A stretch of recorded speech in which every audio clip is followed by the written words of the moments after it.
तो welcome back. अब हम लोग जो है सेकंड पार्ट देखेंगे इकोनॉमिक सर्वे का, जो कि काफ़ी इम्पोर्टेंट है। जैसा कि मैंने पहले भी बताया, यहाँ से काफ़ी क्वेश्चन बन जाते हैं।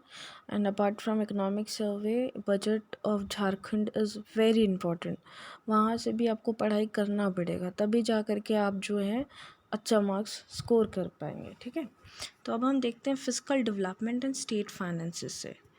तो यहाँ पे क्या है कि बजट का जो साइज़ है इस बार इंक्रीज़ किया गया है, मतलब इंक्रीज़ होता रहा है। इसके अलावा इस बार भी काफ़ी इंक्रीज़ किया गया है। तो अगर हम देखें तो at an average annual rate 12.1% जो है, that was between the financial year 2014 to 15 and 2019 to 20। तो ये इंक्रीज़ हुआ है बजट का जो साइज़ होता है, मतलब मनी जो है एलोकेट हो रहा है इसमें बढ़ रहा है। ठीक है, तो अब क्या है, करेंटली इस बार का एस्टिमेट किया गया है कि साइज़ कितना रहेगा। तो मतलब ये दिखाया गया है कि बजट का जो साइज़ ग्रो होगा, it will be about 22% in the current financial year. ठीक है, अब हम आते हैं रिसीट्स पर। तो रिसीट पर देखें अगर, तो टोटल जो रिसीट है झारखंड का, वो अगर हम एवरेज एनुअल रेट पर देखें तो वो बढ़ा है 12.1% से। ठीक है, 2014-15 से 2019-20 में। तो 12.1% उसको याद कर लीजिए, टोटल रिसीट बढ़ा है, ये मतलब रेंज दिखा रहा है। ठीक है, अब हम रेवेन्यू रिसीट अगर देखें तो कंपाउंड एवरेज एनुअल रेट पर अगर हम रेवेन्यू रिसीट देखें तो वो भी बढ़ा है, और वो कितना बढ़ा है 13.1% से। और कैपिटल रिसीट क्या होता है? कैपिटल मतलब जो इंफ्रास्ट्रक्चर हम बनाते हैं, ठीक है, लॉन्ग टर्म के लिए, जैसे हॉस्पिटल बना लिया हमने, स्कूल्स बना लिया, रोड बना लिया, ठीक है, गोडाउन्स बन गए, तो ये सारे कैपिटल रिसीट होते। तो यहाँ पर जो है डैट इज़ अबाउट 7.8%। तो कैपिटल आपको समझ में आ गया क्या है। फिर अब हम आते, ये तो रिसीट्स हो गई, ये 2021 के लिए था। अब हम आते हैं रेवेन्यू रिसीट पे। तो रेवेन्यू रिसीट को जो है that is estimated to be about 29%। और कैपिटल रिसीट को अगर हम देखें तो that is estimated to be about 10%। तो मतलब 2020-21 के लिए जो एस्टिमेट रखा गया है अगर रेवेन्यू रिसीट और कैपिटल रिसीट का, वो 29 एंड 10% है रेस्पेक्टिवली। इस चीज़ को याद रखिएगा, ध्यान रखिएगा। आप नोट डाउन कर लीजिए जो भी इंपॉर्टेंट डेटाज है, क्योंकि यहाँ से क्वेश्चन बनते हैं। अगर आप अच्छे से थॉरो रहेंगे तो आपका एक भी क्वेश्चन जो है इकोनॉमिक सर्वे से नहीं छूटेगा।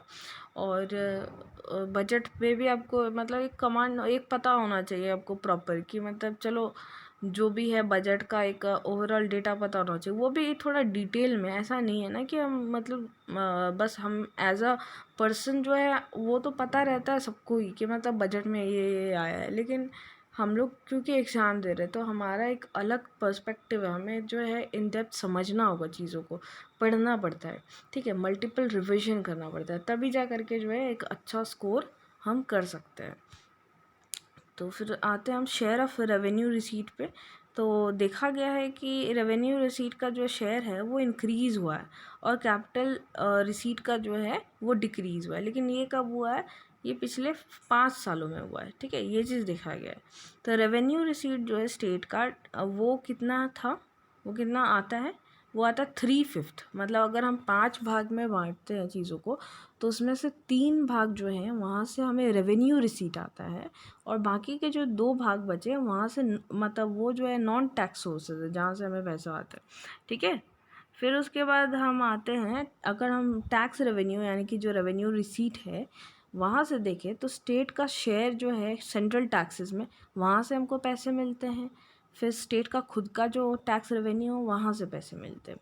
तो अब हम देखें कि 2014-15 से लेकर 2019-20 तक तो स्टेट का जो शेयर है सेंट्रल टैक्सेस का, वो ग्रो करके 16.8% हुआ है।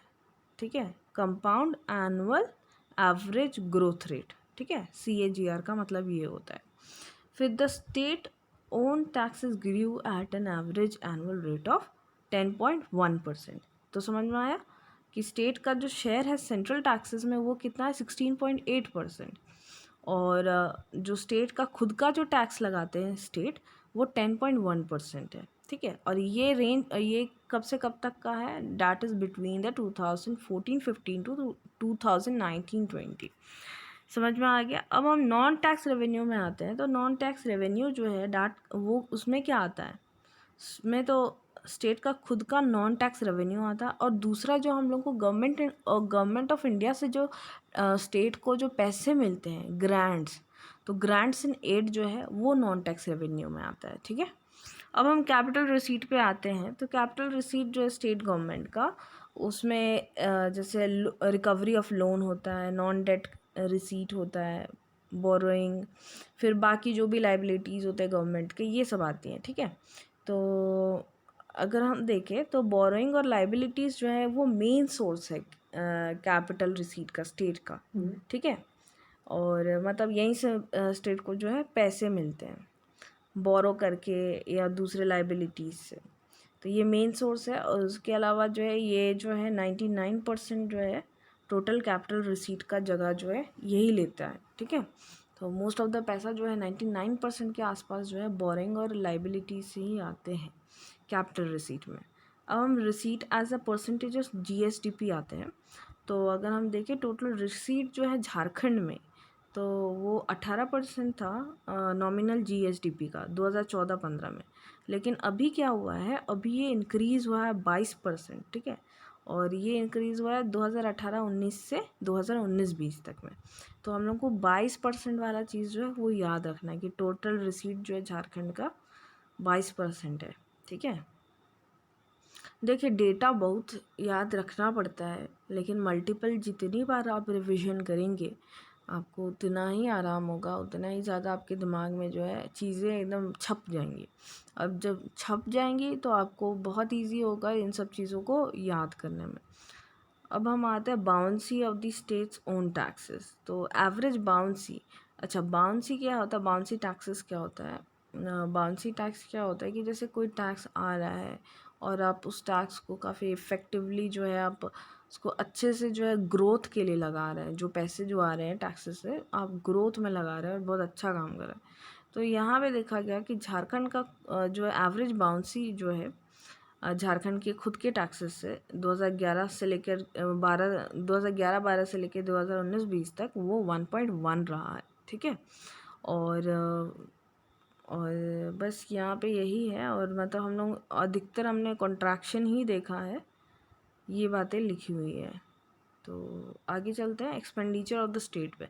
तो टोटल एक्सपेंडिचर जो है झारखंड का वो 2019-20 के लिए 70,000 करोड़ है। और ये काफ़ी इम्पॉर्टेंट है, इस चीज़ को आप याद रखिए, 70,000 करोड़। उसके अलावा जो है करंट फाइनेंशियल ईयर में ये 2020-21 में एस्टिमेट किया गया है कि 86,000 करोड़ होगा। ठीक है। अब यहाँ पे कुछ खास पढ़ने के लिए नहीं है, यहाँ पे यही दिया है कि जो हमारा प्लान है या स्कीम्स में जो भी एक्सपेंडिचर है वो ज़्यादा है एज़ कम्पेयर टू इस्टेब्लिशमेंट में। पर बाद में क्या होता है कि विद टाइम लास्ट 5 ईयर्स में अगर हम देखें तो इस्टेब्लिशमेंट एक्सपेंडिचर जो है कैपिटल अकाउंट पे वो बढ़ा है। इस्टेब्लिशमेंट एक्सपेंडिचर क्या होता है मतलब, और कैपिटल अकाउंट देखिए जैसे मतलब हम क्या बोल रहे हैं कि एक्सपेंडिचर जो है, एक्सपेंडिचर मतलब खर्च होता है, और इस्टेब्लिशमेंट मतलब होता है कि आपने कुछ बनाया है। ठीक है। जैसे कि हॉस्पिटल ही बना लिया मान लो, तो वो एक कैपिटल एसेट हो गया, एक एसेट हो गया। कैपिटल मतलब क्या होता है, एसेट होता है, तो वो कैपिटल हो गया। ठीक है। तो लास्ट 5 ईयर में अगर हम इस्टेब्लिशमेंट एक्सपेंडिचर देखें कैपिटल अकाउंट में तो वो बढ़ा है, और बढ़ा कैसे है 18.1% से। ठीक है। और रेवेन्यू अकाउंट जो है वो इंक्रीज़ हुआ 8.3% से। तो ये चीज़ इम्पॉर्टेंट है। अब हम लोग आते हैं सॉरी अब हम लोग आते हैं इस पर क्या था ये, एक्सपेंडिचर ऑन प्लान स्कीम।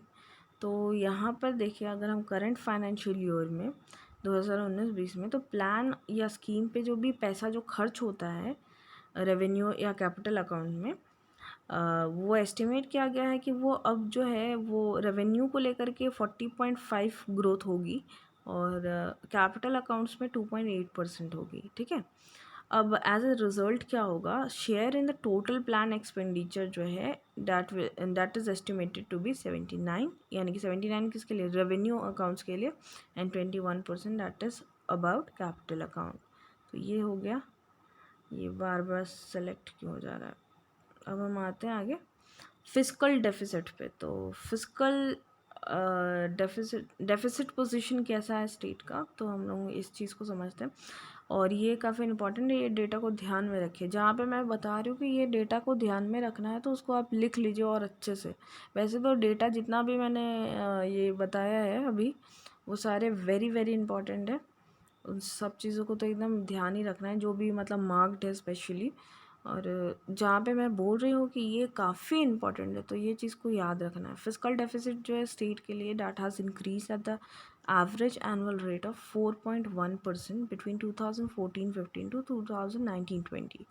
ठीक है, तो हमारा जो फिस्कल डेफिसिट है वो बड़ा है, और 4.1% हो गया है 2014-15 से 2019-20 में।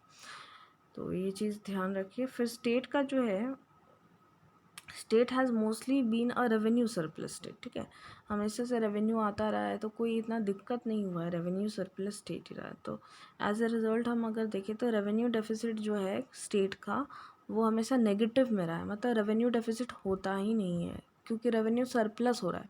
जो पैसे जो आ रहे हैं रेवेन्यू से, ठीक है, जो लोग राजस्व बोलते हैं, तो राजस्व से जो पैसे आ रहे हैं वो हमेशा से जो है एक सरप्लस में रहा है। ठीक है, वो कभी जो है डेफिसिट नहीं हुआ है, कम नहीं, घटा नहीं है। तो इसीलिए वो रेवेन्यू डेफिसिट को अगर हम ऐसे समझे तो रेवेन्यू डेफिसिट हमेशा से नेगेटिव में रहा है, वो कभी पॉजिटिव नहीं हुआ है। ठीक है, तो दिस रेवेन्यू सरप्लस जो है उसका इस्तेमाल क्या किया जाता है कि वो उसका इस्तेमाल किया जाता है कि कैपिटल एसेट जो है स्टेट में वो बनाई जाए। तो ये बहुत ही अच्छी बात है। अब हम आते हैं लाइबिलिटीज़ ऑफ द स्टेट। तो यहाँ पे देखते हैं कि 2014-15 से 2019-20 में नेट बोरोइंग जो था स्टेट का, data increase at a compound annual growth rate of about 12.2%। ठीक है, लाइबिलिटी समझ में आया, मतलब कि नेट बोरोइंग जो है स्टेट का वो बढ़ा है, घटा नहीं है, बढ़ा है 12.2% से, तो ये लाइबिलिटी है।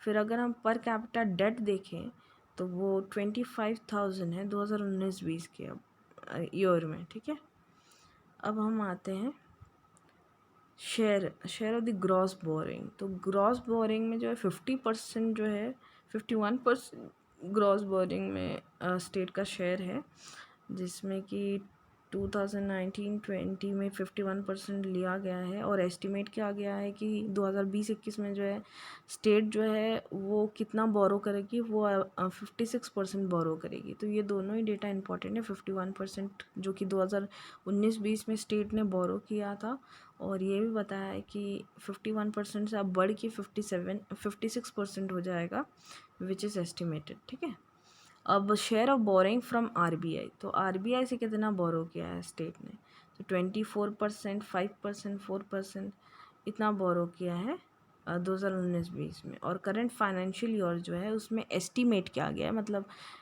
अनुमान लगाया गया है। ठीक है, तो कितना लगाया गया है कि 24.6% होगा, फिर 12.6% होगा, और 3.7% होगा।